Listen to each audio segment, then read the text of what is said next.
ఉన్న బంగారాన్ని విడిపించి ఆ రోజు ఆన్లైన్ రేటుకే మేము కొంటాం. Sharma gold company. ఎన్నికల ఫలితాల వేళ దేశవ్యాప్తంగా అటు ఆంధ్ర రాష్ట్ర పరంగా ఆయన విశ్లేషణ ఏంటో ఆయన మాటలను విందాం ఇప్పుడు. సార్ నమస్తే అండి. నమస్కారం, అందరికీ నమస్కారం. మీరు మొన్న ఈ మధ్యకాలంలో కూడా ఒకసారి ఇంటర్వ్యూ చేసినప్పుడు కూటమికే ఖచ్చితంగా అవకాశాలు ఉన్నాయి, కూటమి గెలుస్తుంది అని చెప్పేసి చెప్పారు. ఇప్పుడు అదే జరిగింది. మీరేం సర్వే చేశారు? ఎందుకంటే రాష్ట్ర వ్యాప్తంగా తిరుగుతుంటాను కాబట్టి నేను చూశాను అని అన్నారు ఆ రోజు మీరు. సో ఇప్పుడు అదే జరిగింది. ఈ విజయాన్ని ఎలా తీసుకున్నారు? 141 స్థానాల పైన వస్తుందని పెట్టినందుకు లాస్ట్ టైము వైకాపా, అంతకుముందు బార్డర్లో తెలుగుదేశం, సరే మొన్న కూడా, కానీ ఇంతటి సునామీని ఎక్స్పెక్ట్ చేయలేదండి. నేను అనేక చోట్ల మీతో మాట్లాడినా 105 స్థానాలు బేస్గా కూటమికి ఉంది. ల్యాండ్ టైటిలింగ్ యాక్ట్ కానీ, లేదంటే ఆఖరిలో పెట్టిన 4,000 రూపాయల పెన్షన్, అది కూడా పాత దాంతో కలిపి పెన్షన్, ఉచిత బస్సు పథకం, ఉచిత గ్యాస్ సిలిండర్స్, ఇవన్నీ ఉన్నాయి కదా. ఇవన్నీ పథకాలు ఎంత ఇంపాక్ట్ అవుతుందో తెలియదు. మనం మాట్లాడినాం, అది ఎక్కడికి వెళ్ళిపోతుంది. 120, నేను అనుకున్నాను 125, 135 ఎట్ ద మ్యాక్సిమం. అద్భుతం జరిగితే 161. ఇప్పుడు కేకే సర్వే వాళ్ళ ప్రాబబ్లీ వాళ్ళ హీరో ఆయనండి. సెఫాలజిస్ట్లో మీరు ఇందాక చూసేటప్పుడు స్పష్టంగా 21 స్థానాలు. నేను పోలవరం వెళ్ళొచ్చాను, నేను ఆయన ఎక్కడో చర్చిలో కనపడి చెప్పాను, పోలవరం వచ్చేటట్టు లేదండి అన్న. ఎందుకంటే కరెక్ట్ నాంబాబు గారిని పెద్ద మనిషి ఉన్నారు, అక్కడ ఇబ్బంది జరిగింది. పోలవరం 34,000 మెజార్టీ అంటే absolutely I'm not able to understand. అందుకని ఆ ఒక సీటు డౌట్గా ఉందండి అన్న. అది కూడా ఇవాళ హెచ్ఆర్లో వెళ్ళినప్పుడు నేను గమనించాను, అక్కడ బీజేపీ క్యాండిడేట్ ఎక్కడి నుంచో తీసుకొచ్చి పెట్టారు, కళా వెంకటరామన్ తీసి. పోటీగా ఉన్న ప్రజాశక్తి విలేకరులు అందరూ వచ్చి పోటీగా ఉన్నాయని నేను ఆశ్చర్యపోయాను. కానీ రాష్ట్ర వ్యాప్తంగా 100 కాన్స్టిట్యూన్సీ పైన తిరిగిన మేరకు నేను అనుకున్నాను 105 స్థానాలు బేస్ వస్తుంది. దాని మీద ఎంతన్నా అటు అద్భుతం జరిగితే 121 దాటాలి, ఇటు అద్భుతం జరిగితే జగన్మోహన్ రెడ్డి గారు మహిళలంతా వేసేస్తే కానీ జగన్మోహన్ రెడ్డి గారు 90 స్థానాలు దాటుతాం. అది నేను అనుకున్నాను. ఒకవైపు అద్భుతం జరిగింది. దీనికి నెంబర్ ఆఫ్ మనం నెగ్గిన వారందరికీ అభినందనలు తెలియజేస్తా ఉన్నాను. తెలుగుదేశం పార్టీకి, కళ్యాణ్ బాబు గారికి నేను ఇన్స్ట్రుమెంటల్, దాంతోపాటు ఉత్తర భారతీయ జనతా పార్టీకి, ముగ్గురు కూడా అభినందన తెలియజేస్తా ఉన్నాను. ఆంధ్రప్రదేశ్ వరకు అంటే ఇంతటి ఘన విజయం మీరు ఇందాక కూడా అదే అంటున్నారు. ఇంత ఘన విజయాన్ని అయితే సునామీయే. అవును, అప్పుడు ఆ రోజు ఉమ్మడి ఆంధ్రప్రదేశ్లో తెలుగుదేశం కూటమి విజయం సాధించింది. 250 స్థానాలు వస్తే ప్రతిపక్ష హోదా కూడా దక్కకుండా 29 స్థానాలు దాటాలండి. ప్రతిపక్ష హోదా దక్కాలంటే 10% స్థానాలు దాటాలి. 26 స్థానాలు ఉండి ప్రతిపక్ష హోదా దక్కపోతే ఆ రోజు పి జనార్దన్ రెడ్డి గారు దాంట్లో ఉన్నారు, పిసి అధ్యక్షులుగా ఉండారు. అలాంటి సమయంలో ఇవాళ జగన్మోహన్ రెడ్డి గారికి ప్రతిపక్ష హోదా కూడా దక్కట్లేదు. వాళ్ళు పైగా 3వ పార్టీ అయ్యారు ఆయన.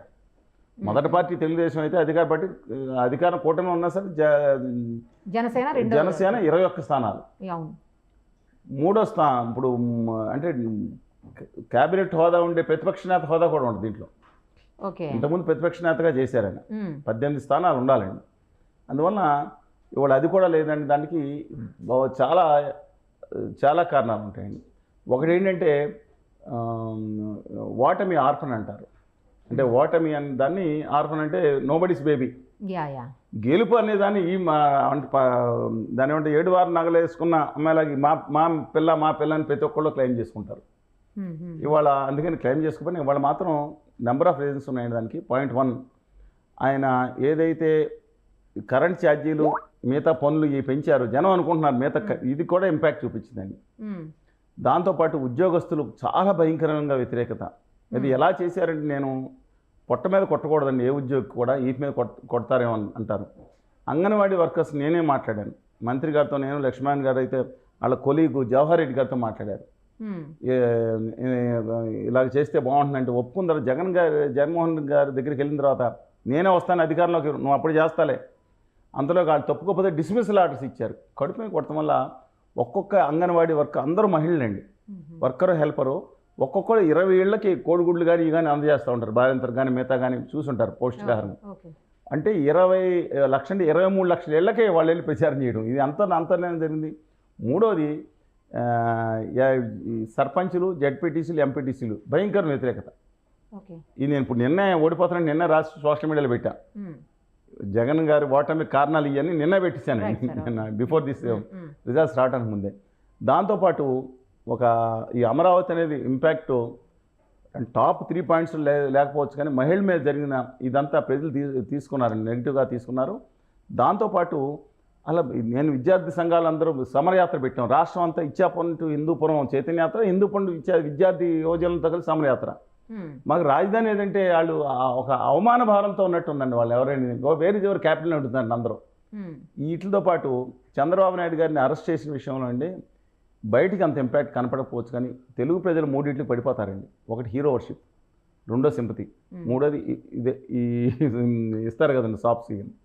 నేను ఆ విషయంలో చూస్తే ఆయనకి సింపతి వచ్చిందండి, బయటికి ఎక్స్ప్రెస్ ఎందుకంటే కేసు గురించి కాదు, అంత ఏజ్డ్ ఆయన్ని, అనారోగ్యంగా ఉన్నాయని ఒక రాత్రి వందల మంది పోలీసులు బస్సులో పెడతాం.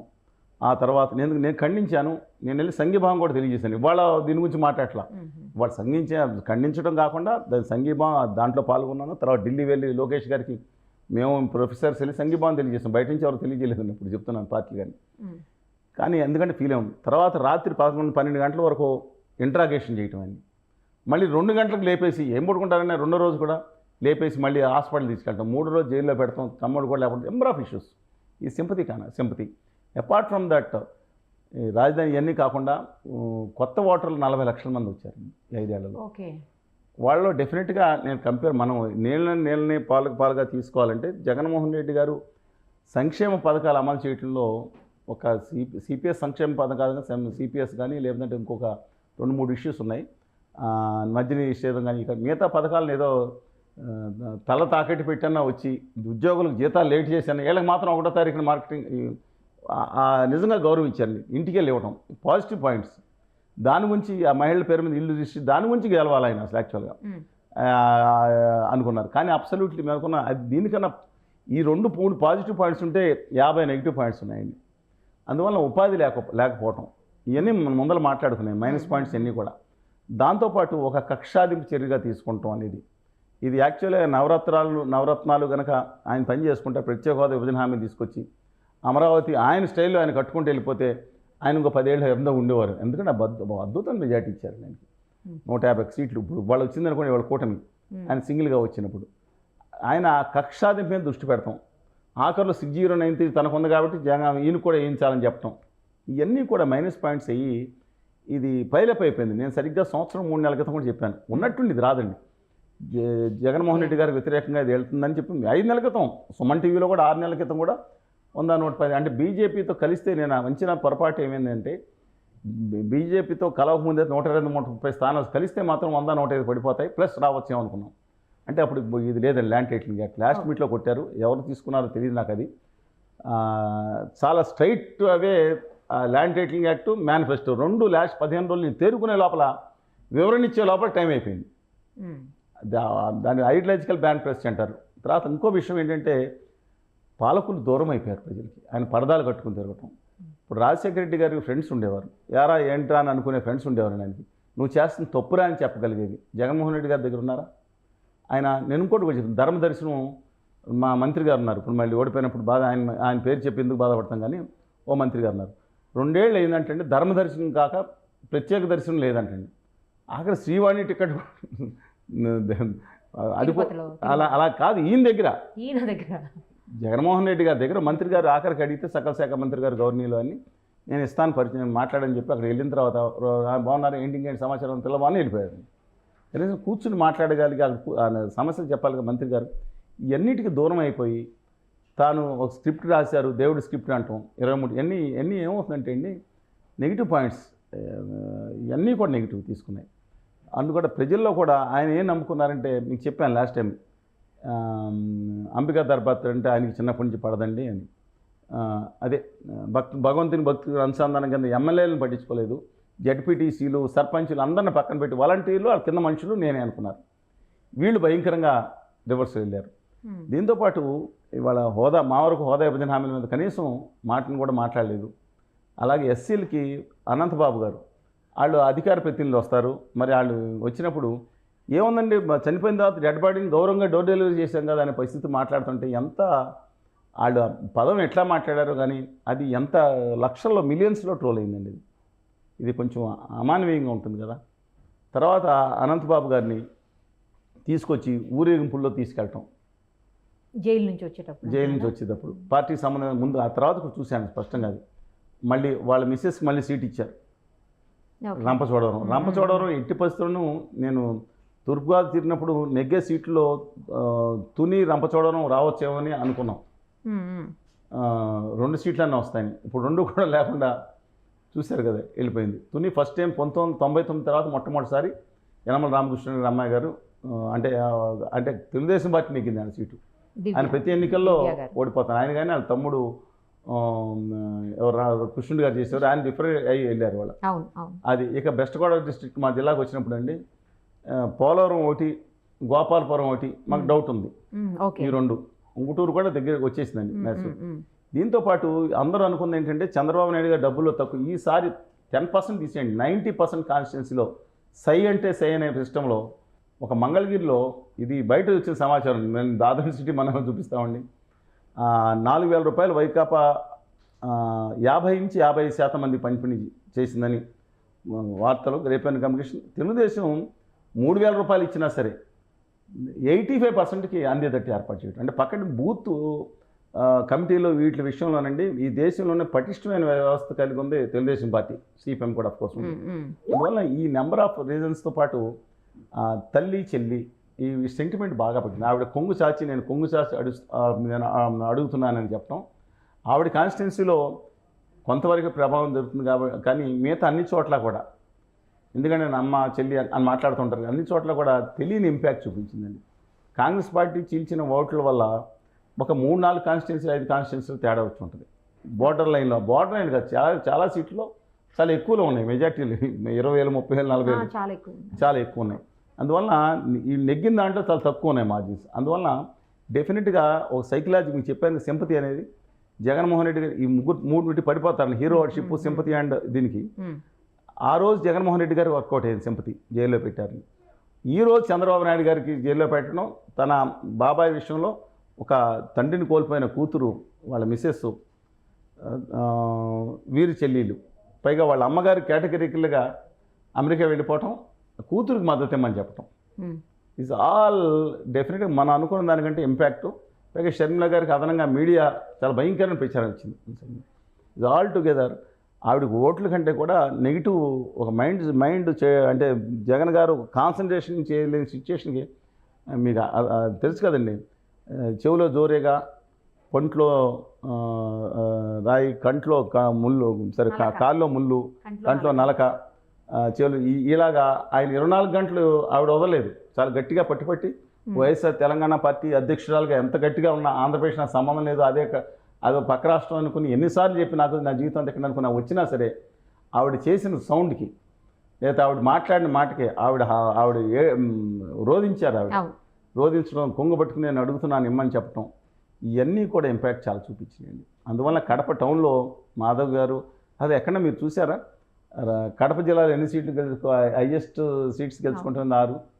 ఎప్పుడు గెలుచుకున్నారు? రాజశేఖర్ చంద్రబాబు నాయుడు గారు ముఖ్యమంత్రి అవగా ఈయన ఏమన్నారంటే, రాజశేఖర రెడ్డి గారు ఇద్దరు చర్చల్లో పాల్గొని చంద్రబాబు నాయుడు గారు అసెంబ్లీలో, మీ కాన్స్టిట్యున్సీలో మీ జిల్లాలో ఏమైందా అన్నారు. చిత్తూరులో అత్యధిక స్థానాలు కాంగ్రెస్ పార్టీ నెగ్గింది, కడపలో అధిక స్థానాలు చంద్రబాబు నాయుడు గారు తెలుగుదేశం పార్టీ నెక్కింది ఆ రోజు. విచిత్రంగా ఉంటుందండి. రాజశేఖర రెడ్డి గారు ఇద్దరు మాట్లాడుకున్న విషయంలో సంవాదాలు ఉండే. ఇవాళ ఏంటంటే వాళ్ళు చిత్తూరు జిల్లాలో నెగ్గడం కాకుండా తన కోటను కొట్టి పక్క కోటను కూడా కొట్టగలిగారు వాళ్ళు. ఇది చాలా కళ్యాణ్ బాబు గారు దీంట్లో ఇంపార్టెంట్ రోల్ ప్లే చేశారు. నేను అనుకున్నాను బీజేపీతో కలిస్తే నిజంగా అయితే 172, 175 వచ్చేసి ఉండేవి బీజేపీ లేకుండా ఉంటుంది. ఇంపార్టెంట్ రోల్ ప్లే చేశారు, అనేక మాటలు పడ్డారు. ఇవాళ దురదృష్టవశాత్తు ఇందాక చెప్పాను, మన దౌర్భాగ్యం కొద్ది ఈరోజు జరిగిన ఎన్నికలు దేని మీద జరిగినాయి అంటేనండి, వ్యక్తిగత దోషాల మీద. సైడిస్టు, సైకో, 4 పెళ్ళిళ్ళు లేకపోతే 4 పెళ్ళి, ఈ విధంగా ఎక్కువ కాన్సన్ట్రేషన్ దురదృష్టకరం. అది రైతుల సమస్యలు, సింగభూమిలో రైతుల సమస్యలు, హోదా విభజన హామీలు, భావితరాలు, బడ్జెట్లు, విశాఖపట్నం ఉక్కు కర్మాగారం, రాయలసీమ ఉత్తరాంధ్ర నిధులు, దీని మీద జరగాల్సింది. కానీ జగన్ గారు ఉండాలా లేదనేది, వాళ్ళు జరిగిన ఎన్నికలు జగన్ గారు ఉండాలా లేదని మేజర్ ఇష్యూ జరిగిందని వాళ్ళ. అంటే సమస్యల మీద కంటే ఇది రాష్ట్రం అని ఇదన్నీ కూడా బిల్డప్ అయిపోయేటప్పటికి డెఫినెట్గా నేను అనుకుంటా ఉన్నాను, ఇది ఇంకోటి దేశ స్థాయిలో. నేను ఢిల్లీ వెళ్ళాను, నేషనల్ సెమినార్ పెట్టాం, అంత జాతీయ స్థాయి సెమినార్ ఇండియన్ ఇంటర్నేషనల్ సెంటర్లో పెట్టాము నేను లక్ష్మీనగరంలో. అనేక మంది ప్రొఫెసర్స్ వచ్చారు జాతీయ స్థాయి. వాళ్ళు ఒక మాట అడిగారు పెద్దలు నన్ను, ఏమంటే శ్రీనివాస్ గారు, this must be Andhra Pradesh is a case study, everybody is watching in India దేని గురించి అని అడిగాను. అందులో మొత్తం సాఫ్స్ ఫ్రీ ఇస్తున్నారు కదా, ఒకవేళ జగన్మోహన్ రెడ్డి గారు గెలిస్తే కనుక దేశం అంతా ఫాలో అయ్యేటట్టు కనపడుతుంది. ఇది కేస్ స్టడీ అంటండి. ఇది ఆంధ్రప్రదేశ్ ఒక ప్రయోగశాల. రేపొద్దున్న నేను ఒకటి మెచ్చుకోవాలండి, ఏదైనా సరే బీజేపీ మీద నాకు ఎంత కోపం ఉన్నా సరే, ఎందుకు నా ఆంధ్రప్రదేశ్కి అన్యాయం చేశాను వ్యక్తిగతంగా, ఉత్తర భారతీయ జనతా పార్టీ. అదే శ్యామాప్రసాద్ రాజాల్ సింగ్ గారి దగ్గర ఇంటికి చెప్పొచ్చాను, 1000 కొబ్బరికాయలు చేత కొడతానండి, విభజన హామీలు ప్రత్యేక హోదా అమలు చేయడం, నాకు వాజ్పేయి గారిని గౌరవిస్తాం కదా. ఈ ఆదాని గారి బ్యాచ్తోనే గొడవ అండి. మళ్ళీ వాళ్ళే ప్రధానమంత్రి అయితే ఆదాని గారు అంటే తక్కువ, ఆదాని గారు మనుషులు ఇద్దరు ఉన్నారు కేంద్రంలో, వాళ్ళిద్దరు. ఆశ్చర్యం ఏంటంటే ఒకసారి మనం జాతీయ రాజకీయాలకు వెళ్దాం, ఇది ఒకటి అయిపోయిన తర్వాత. అందువల్ల ఇవాళ ఆంధ్రప్రదేశ్లో మాత్రం ఈ కళ్యాణ్ బాబు గారు చాలా మాటలు పడ్డాడు. నీ సిగ్గు లేదా, డైరెక్ట్గా రాలేవా, ఎన్ని ట్రోలింగ్స్ అయినాయో తట్టుకోలేపారు. ధైర్యం లేదు, దమ్ము లేదు, 50 సీట్లు తీసుకున్నాం అని చెప్పి మొత్తం అన్నిటికీ పెట్టారు. ఆఖరికి ముద్రగడ పద్మనాభం గారితో చూశారు. అలాగే మిథున్ రెడ్డి గారు వెళ్ళి అక్కడ ఇన్ఛార్జ్ కింద పెట్టి అక్కడ చేయమన్నారు. ఎంత మెజార్టీ అండి? 70,350, 69,000 అంటండి. అంటే దాదాపు 70,000 మెజార్టీ. వరం గారు మొన్న లాస్ట్ టైం కనపడినప్పుడు 25,000, 30,000 రావచ్చున్నారు. మేము కూడా 40,000 అనుకున్నాం.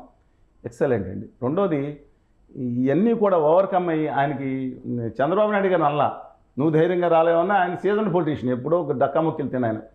ఇవన్నీ ఒక చోట ఉంటే ఇవాళ ఇంకోటి జరిగింది. అందరూ ఒకసారి ఈయన సింపతి అని కూడా అందరూ ఒకేపు వచ్చారు. తల్లి చెల్లి వాళ్ళందరూ కూడా దూరం అవటం వల్ల ఇంపాక్ట్ పడింది. ఇవాళ ఢిల్లీలో చంద్రబాబు నాయుడు గారికి 1996 స్థాయి అని చెప్పలేను, లేదా 99 స్థాయి అని చెప్పలేను, మళ్ళీ చక్కని తిప్పే అవకాశం వచ్చింది. ఉత్తర భారతీయ జనతా పార్టీకి 230 దాటి పడిపోయిందండి. అంటే లాస్ట్ ఉన్నదానికంటే 303 ఉండే కదా, దాదాపు 65-70 స్థానాలు కోల్పోయింది ఇవాళ. సింగిల్గా చెప్తున్నారు, సింగిల్గానే కదా, ఎప్పుడు కూడా మెజార్టీ వచ్చింది. ముందు 273 వచ్చింది, తర్వాత 303 వచ్చింది. ఇవాళ ఉత్తర భారతీయ జనతా మెజార్టీ లేదు. వెరీ ఇంపార్టెంట్ పాయింట్ ఇది. ఇవాళ దాని గురించి ఇవాళ రాహుల్ గాంధీ గారు ప్రత్యేక హోదా ఇస్తాం, మొట్టమొదటి సంతకం పెడతాం, రండి మీ రాష్ట్రానికి బాగుతరాలు బాగు చేసుకోండి, మీరు మాకు వస్తే మీకు ఏది కావాలంటే అది చేస్తామని ఇచ్చేనట్టు జాతీయ ఛానల్స్ వస్తుందంట. అందుకని సరే నితీష్ కుమార్ గారు కూడా ఏం చేస్తారో అది కూడా వారు కూడా అడుగుతూ ఉన్నారు. ఆ రాష్ట్ర ముఖ్యమంత్రిగా మా మామయ్య అని చెప్పి తేజస్విని గారు రామ మామయ్య అని అడుగుతున్నారు. ఎవరిని? తేజస్విని యాదవ్ గారు మామయ్య అంటారు కదా నితీష్ కుమార్ గారిని, ఏదో స్టేట్మెంట్ కూడా చూశాను. అందువల్ల బీజేపీ మాత్రం ఇవాళ కానీ మంచి అవకాశం వచ్చింది ఇవాళ. ఇందాక జనసేన నాయకులు కూడా స్పష్టంగా నాతో మాట్లాడతారు. శ్రీనివాస్ గారు ఖచ్చితంగా రాష్ట్రాన్ని అఖిలపక్షం ఇవ్వమన్నాం, మనకి పోలవరం ప్రాజెక్ట్ నిధులు కేంద్రం ఇవ్వాల్సిందే ఖచ్చితంగా, ఇంక్లూడింగ్ రిహాబిలేషన్, లేకపోతే మోసం చేసినట్టే, ఇవ్వక్కర్లేదు అన్నాళ్ళు మోసం చేసినట్టే, ఆంధ్ర ద్రోహులే పక్కన పెడదాం. ఇవాళ కేంద్రం ఇవ్వాలి అనే with due respect to him, thanks to him. ఇవాళ పోలవరం కాదు మిగతా రావాలి కాబట్టి అందరూ కలిసి ఇవాళ సాధించుకోవడానికి అవకాశం వచ్చింది. ఇవాళ గొప్ప అవకాశం వచ్చిందండి. వైఎస్ఆర్ కాంగ్రెస్ పార్టీ 12 సీట్లు రావాలంటే ఎవరైనా ఒక పార్టీగా ఉంటుంది కదా, ప్రతిపక్ష హోదా లేకపోయినా. ఇవాళ అన్ని పార్టీలు కలిపి ఢిల్లీకి వెళ్ళి నిలదీయాల్సిన అవసరం వచ్చిందండి. ఇవాళ ఇమ్మీడియట్గా మనం ప్రెషర్ పెట్టడం సహజంగా మంచిది కాకపోవచ్చు, అందువల్ల ఇవాళ అవకాశం వచ్చిందని చెప్తున్నాను. లోపలికి వెళ్ళే ముందర మా రాష్ట్రానికి న్యాయం చేయండి, భావితరాలు దెబ్బతింటాయి. ఇవాళ అప్పుల్లో రాష్ట్రం 8 లక్షల కోట్ల రూపాయల పైన అప్పులో ఉంది, జనం 20 లక్షలు అంటున్నారు. బట్ ఫ్యాక్ట్స్ చెప్తున్నాను, ఇన్ని జరుగుతున్నాయి. అందువల్ల మేము హామీలు ఇచ్చాం, హామీలకు దూరం అయిపోయింది. ఎంత తెలివిగా తప్పుకున్నారంటే ఆ ఫోటో తీసేసి రిలీజ్ చేయమన్నారంటే హామీ, జనసేన తెలుగుదేశం హామీలు ఇచ్చినప్పుడు వాళ్ళేమో మేము ఉంటామని సిద్ధార్థనాథ్ సింగ్ గారితో చెప్పించి ఆ పక్కన ఉన్న ఎడ్లపాటి రఘునాథ్ బాబు గారు, జీవన్ నరసింహరావు గారు, విష్ణువర్ధన్ రెడ్డి గారు వచ్చి దానికి మేము జవాబుదారీగా ఇచ్చారు, మేము మద్దతుగా ఆలోచిస్తామని మాట్లాడారని తప్పుకున్నారు. ఇవాళ అవకాశం చంద్రబాబు గారికి వచ్చింది, అందుకనే భయపడి నిజంగా ఆడతా లేకపోతే 25 సీట్లు వచ్చి ఉండేయండి. నిజంగా మోడీ గారితో పొత్తు లేకుండా ఉంటే అవుట్ రైట్గా వచ్చేది పార్లమెంటు. కడప కూడా కష్టమే, ఎందుకంటే ముస్లిం మైనారిటీస్, క్రిస్టియన్ మైనారిటీస్ 33% ఉన్నారు. అలాంటి పరిస్థితుల్లో ఇవాళ మంచి అవకాశం వచ్చింది రాష్ట్రానికి. ఇవాళ చాలా రోజుల తర్వాత, ఎందుకంటే నేను చెప్పింది కాదు, చంద్రబాబు నాయుడు గారు చెప్పారు, మన మీద బలం మీద ఆధారపడి లేరన్నారు. జగన్మోహన్ రెడ్డి గారు చెప్పారు, ఇవాళ వాళ్ళకి మన మీద పడలేము, 303 సీట్లు వచ్చింది. ఇవాళ 230 సీట్లు దాటున్నాయి.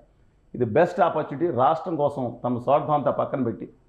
ఎందుకంటే జగన్మోహన్ రెడ్డి గారు తన మెడలు ఉంచుతానంటే తీసుకెళ్ళి మెడలు ఉంచేసి అన్యాయం చేశారు, తన హోదా మీద కాకుండా కాంప్రమైజ్ అయ్యారు. అందువల్ల ఇవాళ ఖచ్చితంగా ఒక ల్యాండ్ పర్సనాలిటీ అన్న చంద్రబాబు నాయుడు గారు ఆ రోజు గట్టిగా ఉద్యమం చేశారు.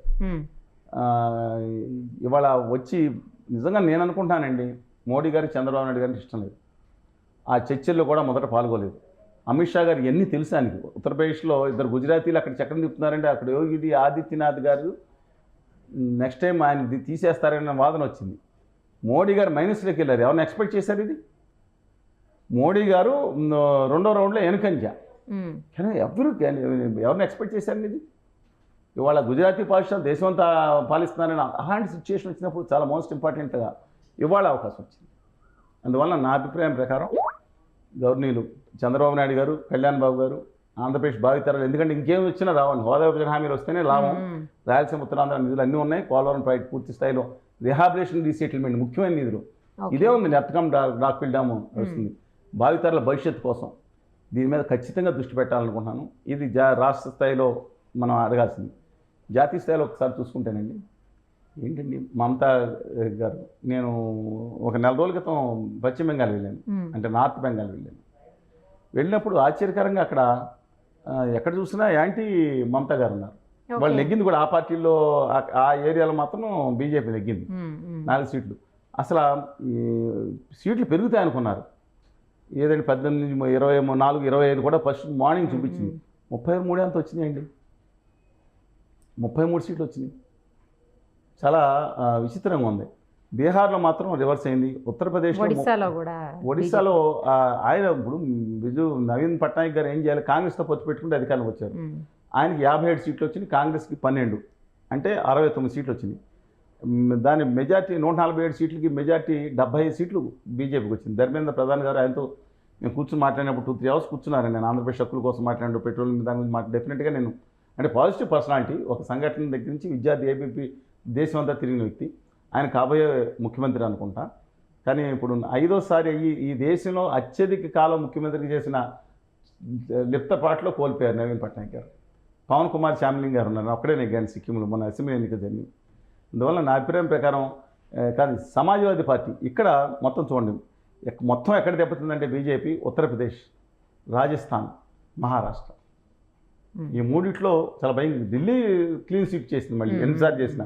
అరుణాచల్ ప్రదేశ్ క్లీన్ స్వీప్ చేసింది. తర్వాత కర్ణాటకలో తగ్గినాయి కొన్ని, అదేమో ఆంధ్రప్రదేశ్లో పెరిగింది అనుకున్నాం. కేరళలో 2 సీట్లు వచ్చినాయి. ఎవరో సినిమా హీరో సురేష్ గోపి గారు ఉంటారు, ఆయన త్రిశూర్లో నెగ్గారు. వాళ్ళు కాకుండా మన ఏషియానెట్ మీడియా బరోన్ యజమాని చంద్రశేఖర్ గారు, ఆయన త్రివేంద్రంలో శశి తరూర్ గారి మీద నెగ్గారు. ఆవిడ ఓడిపోయారు. అన్నామలై 5 స్టార్ అండి ఆయన గవర్నర్ కోయంబత్తూరులో చేశారు. ఆయన లాస్ట్ మినిట్ ఓడిపోయారు. పొన్ రాధాకృష్ణ గారు ఇంకా చూడాలి, అటు ఇటు విజయం దోపులాడుతుంది. సరే, డిస్పైట్ ఆల్ దీస్ థింగ్స్ అవి పోగొట్టుకుంది. వాళ్ళ తెలుగు రాష్ట్రాల్లో ఖచ్చితంగా నిలబడి ఉంటే వాళ్ళ హక్కులు సాధించుకునే అవకాశం వచ్చిందని భావిస్తున్నాను. ఇవాళ బహుశా ఆర్ఎస్ఎస్ కనుక గట్టిగా నిలబడి ఉంటే, వాళ్ళ నితిన్ గడ్కరీ గారు ప్రధానమంత్రి అయితే ఇంత కక్షాదింపులు ఉండవండి. అబ్సల్యూట్ ఇంత కక్షాదింపులు ఉండవు. రాజ్నాథ్ సింగ్ గారు, నాకు ఈ ఆదానీ గారు ప్రధానమంత్రి అవటం కంటే, ఆదానీ గారు అంటే పరోక్ష ప్రధాని, 19,40,000 ఆయన నెగ్గుతానని చెప్పగానే 19,40,000 కోట్లకు మార్కెట్ వాల్యూ పెరిగింది. ఆదానీ గారి ప్రీ హెండర్బర్గ్ రిపోర్ట్ కన్నా పైకి వెళ్ళింది. నిన్న ఇవాళ పడింది అనుకోండి సార్ విషయం. అంటే ఆదానీ గారు అండుకో ప్రధానంలో అవటం కంటే కూడా ఈ దేశ సమస్యలను అర్థం చేయాలి. ఎందుకంటే నితిన్ గడ్కరీ గారు ఓడించడానికి గుజరాతీ బ్యాచ్ వచ్చారంట. ఇవాళ ఆర్ఎస్ఎస్ కూడా పక్క వెళ్ళిపోయింది. నేను ఒక్కటి చెప్తున్నాను, దయచేసి అభిమానులు ఎవరైనా బీజేపీకి నేను I respect Shyamaprasad Mukherjee, such gentlemen, ప్రాణం త్యాగం చేశాడు ఆయన కాశ్మీర్ కోసం. ఆయన వాజ్పేయి గారు కానీ మదన్మోహన్ మాలవీయ గారు పెట్టిన హిందూ మతం ఇంటెల్ డిఫరెంట్.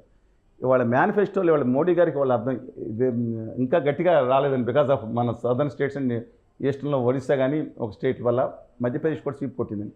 53 సార్లు ఈ దేశ చరిత్రలో కాదు, ప్రపంచ చరిత్రలో ఏ మేనిఫెస్టోలోనూ కిమ్ గారు కమ్యూనిస్ట్ పార్టీ మేనిఫెస్టో 53 ఫోటోలు వేసుకుంది ఆయనేనండి. ఔర్ ఎక్ బార్ బీజేపీ సర్కార్ అనే పదం పెట్టలేదని. ఔర్ ఎక్ బార్ మోడీ సర్కార్ అంటే మొత్తం బీజేపీని డామినేట్ చేసేసి మొత్తం ఆదానీ గారి కంపెనీ వచ్చేసినట్టు అనిపించింది. You can see that even today you can download అండి. ఎక్కడన్నా ప్రపంచ చరిత్రలో ఒక మేనిఫెస్టోలో ఒక నాయకుడి పేరు, ఈవెన్ ఎవరు పుతిన్ గారు 53 సార్లు ఫోటోలు, ఇంత మేనిఫెస్టోలో 53 ఫోటోలు మోడీ గారికి. మళ్ళీ లెక్కపెట్టి చెప్తాను, 61 సార్లు పేరు. మిగతా పాత ఘనా పార్టీలు అందరూ వెళ్ళిపోయినారండి. అందువల్ల అది ఒక వ్యక్తిగతమైన పార్టీ అయిపోయింది భావన వస్తుంది. బహుశా నేను అనుకుంటున్నాను నిర్ణయం తీసుకుంటారు. నిజంగా 220 వస్తే ఖచ్చితంగా ఆయన అయ్యి ఉండేవారు కాదు, వేరే వాళ్ళు అయ్యి ఉండేవారు. ఇవాళ వస్తే ఆలోచన తీసుకోవాలి. బహుశా చంద్రబాబు నాయుడు గారు ఆయన ఇప్పుడు లాయల్టీ మార్చుకోకపోవచ్చు. బట్ నేను అనుకుంటా ఉన్నాను ఇవాళ రాష్ట్రానికి న్యాయం జరుగుతుంది. ఆంధ్రప్రదేశ్, తెలంగాణ నుంచి కూడా దాదాపు 8 మంది ఇవాళ బీజేపీ నుంచి ఎన్నికవుతా వెళ్తున్నారు ఈక్వల్గా. దానికి చాలా కేటగిరీలు ఉంది తెలంగాణ. ఎందుకు తెలుసా, 9 స్థానాలు వాళ్ళకి, 7 స్థానాలు కాంగ్రెస్కి వస్తే కాంగ్రెస్ తను పరిపాలించే అర్హత కోల్పోయిందనే భావన వచ్చేది. 8 స్థానాలు మొదట 9 ఉంది, రఘునందరావు గారు మళ్ళీ లీడ్కి వచ్చారు. బీఆర్ఎస్ జీరోలోకి వచ్చింది. ఇవాళ బీఆర్ఎస్ ఆలోచించుకోవాలండి. ఇవాళ ఖచ్చితంగా వాళ్ళు బీజేపీతో కూడా అలయన్స్ ట్రై చేశారంటే, బట్ సెంట్రల్ గవర్నమెంట్ ఒప్పుకొని ఉండదు. బిఎల్ సంతోష్ గారి విషయం అనుకుంటా. సరే వాట్ ఎవర్ మేబీ, ఇవాళ కానీ తెలంగాణకు ఒక పార్టీ, ప్రాంతీయ పార్టీ కావాలండి తెలుగు జాతి బిడ్డలకి.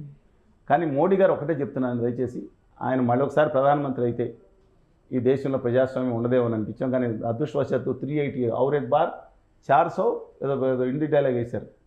400 ముందు 400 స్థానాలు దాటిపోతే మాకు 380 అయింది. బట్ ఇవాళ ప్రజలు చక్కగా ఆలోచించారు. ఇంకో 20 స్థానాలు తెస్తే ఉదయానికి వచ్చారు. బాధ ఏంటంటే తెలంగాణ, నా తెలుగు బిడ్డలకు తెలంగాణ కానీ, కోస్తా కానీ, రాయలసీమ కానీ, ఆయన మా పక్కన ద్రవిడులు కదా, ఉత్తరప్రదేశ్కి వెళ్ళి ఆ వీడియో ఒకసారి మీరు ఎప్పుడైనా అయితే చూడండి, వేయండి. ఉత్తరప్రదేశ్కి వెళ్ళి కాంగ్రెస్ని అడ్డం పెట్టుకుని తెలంగాణ వాళ్ళు అంటే మన తెలుగు వాళ్ళు ఉత్తరప్రదేశ్ వాళ్ళని గాలిని తిడుతున్న, బూతులు తిడుతున్నారని చెప్పి ఒక ప్రధానమంత్రి ఉన్న పార్టీ ఎంఐఎం తిట్టాడు. ఆయన అన్నాడంటే అది ఒక మతతత్వ పార్టీ. బీజేపీ అధ్యక్షుడు మాట్లాడంటే మొత్తం కూడిన పార్టీ. ఒక ప్రధానమంత్రిగా ఉండి ఆయన, మీరు వీడియో చూడండి, ఎవరు తిట్టాడు, ఏ తెలుగు ప్రజలు తిట్టారు? వాళ్ళకి భాష రాపోయినా తెలుగు భాష వీళ్ళు వెళ్ళి హిందీలో మాట్లాడతారు. ఉత్తరప్రదేశ్ నుంచి వస్తే ఎక్కడన్నా ఒక్క సంఘటన జరిగింది ఎవరైనా తిడతాం అనేది? గుండెలో పెట్టుకుని చూస్తే తెలంగాణ ప్రజానే, కానీ ఎక్కడ ఉత్తరప్రదేశ్లోకి వెళ్ళి రెచ్చగొడతాం. అమానవీయం అండి ఇది. వాళ్ళని తమిళని, కర్ణాటకలు, ఏ దక్షిణ భారతదేశం అని చెప్పి వాళ్ళు మమ్మల్ని గాలి తిడతారు. అమ్మానకర్రే, వాళ్ళని అవమానించామా? ఇదేమన్నా అక్కడ బొంబాయిలో అవమానించారు, చాట్ పండుగ జరపకూడదని. అక్కడ గొడవ అయింది. ఇక్కడేమన్నా ఏ పండుగనో జరుపుకోమంటారు. అంత గొప్ప సంస్కృతి సంస్కృతం తెలుగు ప్రజలు ఒక ఉంటే అమ్మానకర్రే ఎవరు అవమానించారని అక్కడికి వెళ్ళి రెచ్చగొట్టవచ్చా? మీ మెడలో పుస్తలు లాక్కెళ్ళిపోతారని ప్రధానమంత్రి గారు అనవచ్చు. ప్రధానమంత్రి గారు అందరికీ తండ్రిలాంటి పోస్ట్ కదండి ఇది. అది కూడా ప్రయోగించారని ఆయన తెలుసు. రాజస్థాన్ మొదటి ఫేజ్లో మనం మాట్లాడుకున్నాం, మొదటి ఫేజ్లో మైనస్ అయ్యే అవకాశం ఉందని చెప్పేటప్పటికి ఎమోషన్ తీసుకొచ్చారు.